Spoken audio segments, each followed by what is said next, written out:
Welcome to Home Learning. This is computer science and the topic today is virtual memory. There are two main tasks in this lesson. The first one, you'll be asked to provide some disadvantages for virtual memory, and the second one will be Mr. Barnes reviewing some past paper questions from previous exam papers. Over to Mr. Cooper to explain virtual memory. Welcome back to another instalment of Revision with Sir. Yay! Today's topic is virtual memory. So what is virtual memory? Virtual memory is extra RAM space that is saved on the hard drive. Things to note: RAM is primary storage. The hard drive is secondary storage. So why might I need to use virtual memory? Because the RAM is finite. Here's some RAM that I've just drawn there. It stores, as you should know, all the open apps that you have that you're currently running and any data that you might be using. As you can see, I've run out of space in my RAM just by writing that little bit in there. So if I wanted to open a program, in this instance I couldn't because I've run out of space in my RAM. Hence why I'd need to use the virtual memory.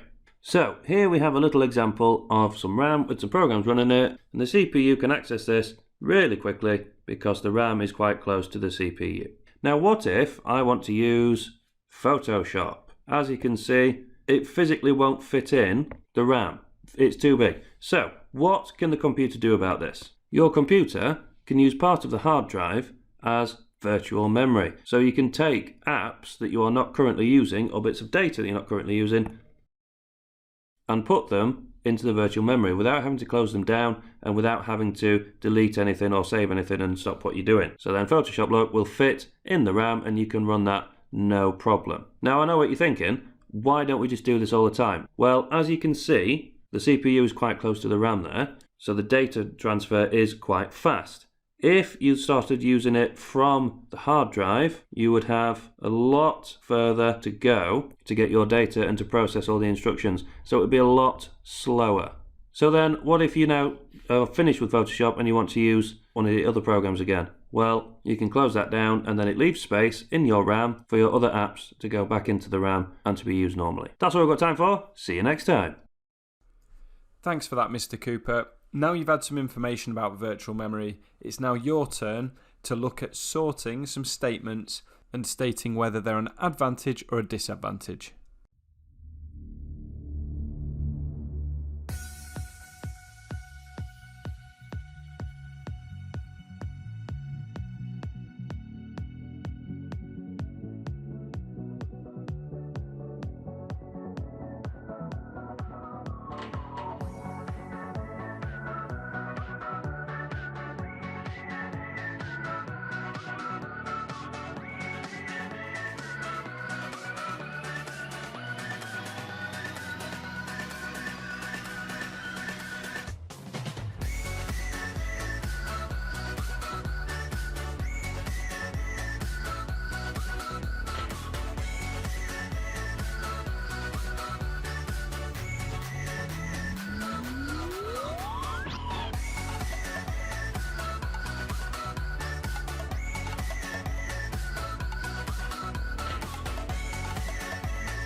So now Mr. Barnes is going to review the answers to the questions you've just completed. Okay, so now you've had the opportunity to complete the activity on advantages and disadvantages of virtual memory. Let's see how you get on by going through it. So the first one, you can run more applications at once. That would be an advantage. So by having virtual memory, that means that if you have lots of programs open and run out of RAM, you can continue to open more programs because it will swap the programs that are less in demand into the virtual memory on the hard drive and create more space. Less hard drive space for you to use. Well, the virtual memory is a section of the hard drive, so by using virtual memory, that gives you less hard drive space to store all your other documents. You can run larger applications with less RAM. Well, that's an advantage. So memory intensive applications that maybe you didn't think you'd be able to run, you could now run because they can use parts of the virtual memory on the hard drive so you don't run out of RAM. You don't have to buy more memory. Well, that would be an advantage as well. So instead of having to buy more RAM at a cost, you can continue to use your computer and then make use of the virtual memory. It takes more time to switch between applications. If some of the applications are currently being stored in the virtual memory, it's going to take longer to switch between them and you're going to get a slowdown in your computer. If everything was stored in the RAM, it would be quicker because, as we found out in previous lessons, RAM is much quicker to access than the hard drive where the virtual memory is stored. And finally, applications have to be continually swapped between the RAM and virtual memory. Well, this would be a disadvantage as well, because that takes time and slows down the device. So if there was an application you had open but idle and not really being used, but then you want to use it, that would probably be stored in the virtual memory if you've not got enough RAM. So they'd have to go to the hard drive, go to the virtual memory, pull back that application, put it back in the RAM and swap it out for something else. So there are your advantages and disadvantages. The key things with virtual memory, it's a portion of the hard drive that's used when the RAM gets full, and that the RAM and the virtual memory have to work together to swap in and out applications as and when they're needed to ensure the applications that are needed are stored in the RAM.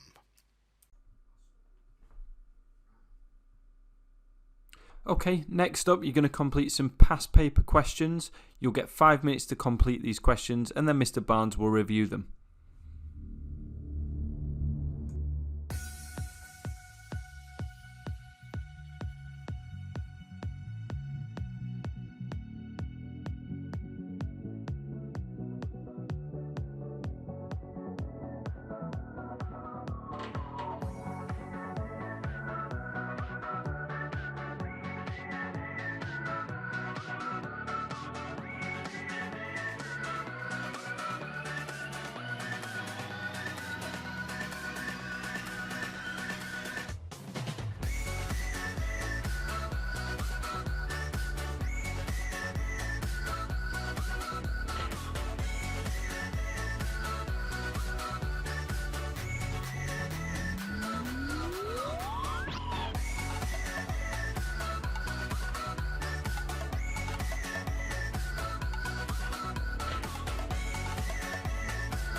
And that's time up. So now Mr. Barnes is going to review the exam questions. Please make sure that you assess them as you go. If you need to correct them, that's absolutely fine. Okay, so let's have a little look at these questions and how they can be answered. So the question says the computer will only have 2 gigabytes of RAM, but Alicia says that virtual memory can be used instead of adding more RAM. Explain how virtual memory can compensate for the lack of RAM in Alicia's computer, and it's 3 marks. So what this question is basically asking for is, when would virtual memory be used and how will it be used because there's a lack of RAM? So the first thing to do is say when virtual memory would be used. So I'm going to start with virtual memory is used when the RAM is full. Okay. What I'm going to say then is how it works. So applications are moved from the RAM to the virtual memory VM to make space for other data or applications.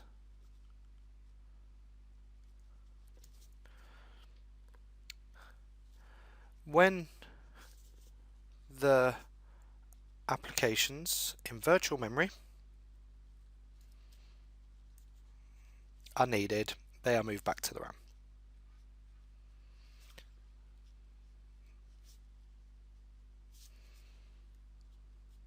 Moved or swapped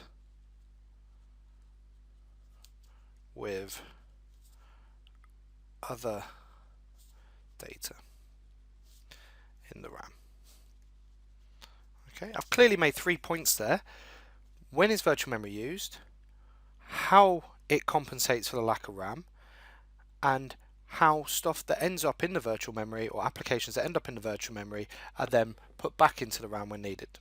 So let's have a look at the mark scheme.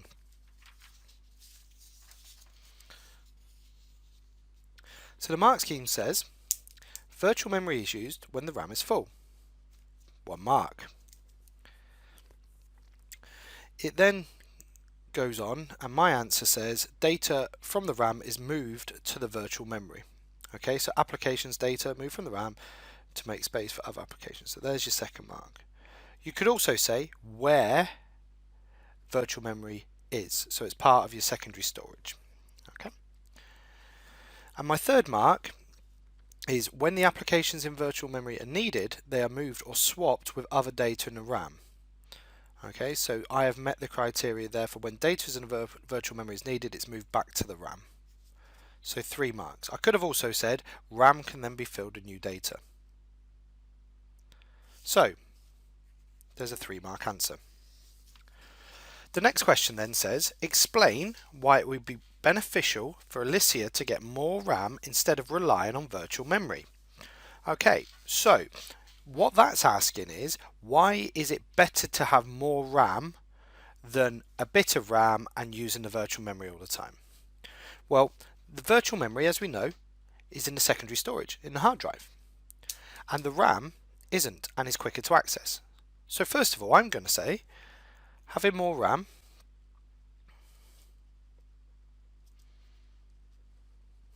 will improve the computer's performance.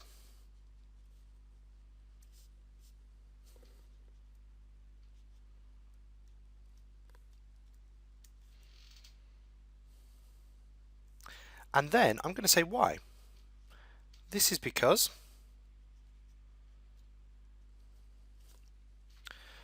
virtual memory is slower to access than RAM,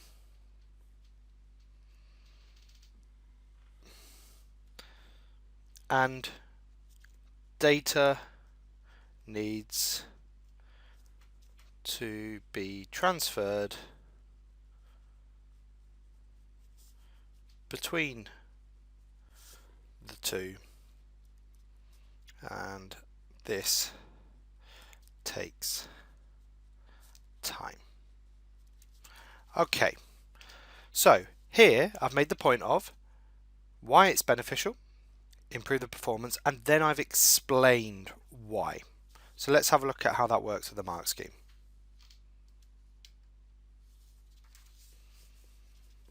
Okay, so looking at this mark scheme here, it says, first bullet point, more RAM will improve the performance. So I've met that marking point straight away. I've not mentioned anything about excessive use can cause disk thrashing, which will decrease performance. However, I have said virtual memory is slower to access than RAM because it has to go back to the RAM first. So I've said here virtual memory is slower to access than RAM as it needs to be the data needs to be transferred between the two, and this takes time. So there's my second mark. And I've also almost encompassed an extra point in my answer as well, because I could have said moving data between RAM and virtual memory takes time. Okay, final question then is describe the purpose of virtual memory in Alexandra's computer. So here, when it says purpose, it wants to know when is virtual memory used. So, to answer this question, it's worth 3 marks. I'm going to need to make 3 points. So, the first point I'm going to make is virtual memory is used when there is not enough RAM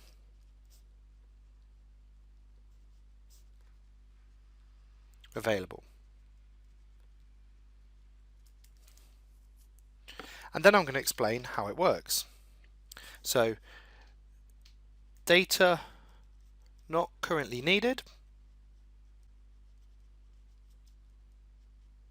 is transferred to the virtual memory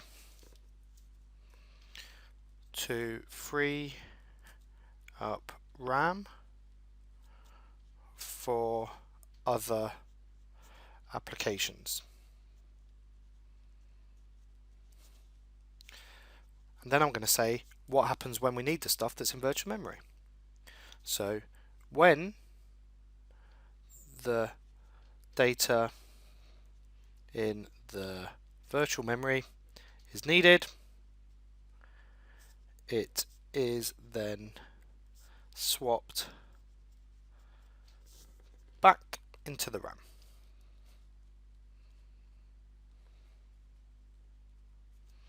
meaning more programs can be run.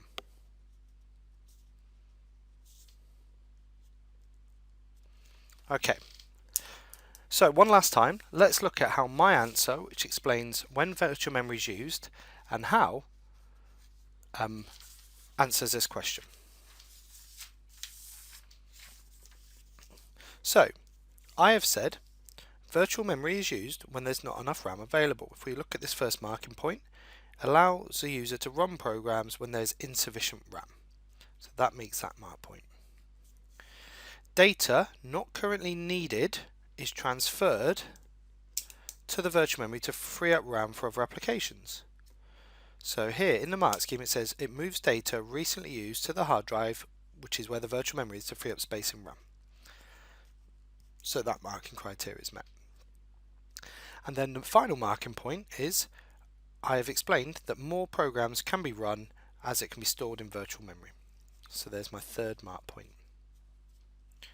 And there you have it. 3 perfect answers on virtual memory. Make sure you self-assess your own. And that is virtual memory. See you next time.